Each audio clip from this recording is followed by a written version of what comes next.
Okay, so boom. So today I want to talk about how coping mechanisms are killing your spirit and your relationship with God. So the definition of cope is to deal effectively with something difficult. So it's basically a person's effectiveness of how they deal with their own problems, mental issues, and things of that nature. So coping is a person's own way for them to deal with their own problems. Scripture says, trust in the Lord with all of your heart and lean not on your own understanding. So if we're told not to lean on our own understanding, then why do we try to deal with our own problems instead of giving them to God? When we try to deal with our own problems, a lot of the time, instead of giving them to God, we look for temporary solutions that we feel are going to bring us peace.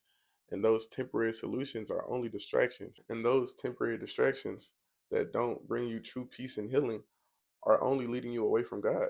But if you would just give your problems to God and allow Him to handle it for you, you wouldn't have to worry about coping and trying to deal with things in your own way, which is only leading you away from God.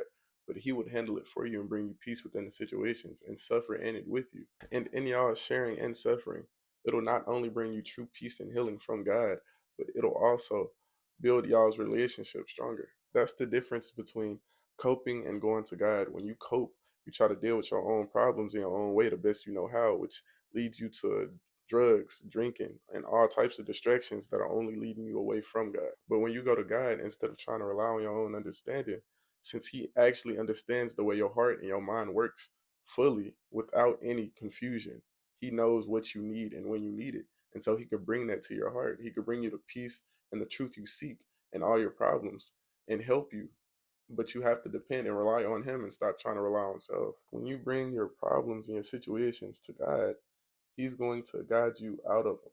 And while He's guiding you out of them, He's going to bring you peace, wisdom, and understanding. He's going to ease your mind and bring you confidence in Him and reassurance. But if you try to cope and rely on your own understanding for all your problems and your issues, then you only depriving yourself of what God has in store for you during that hard time.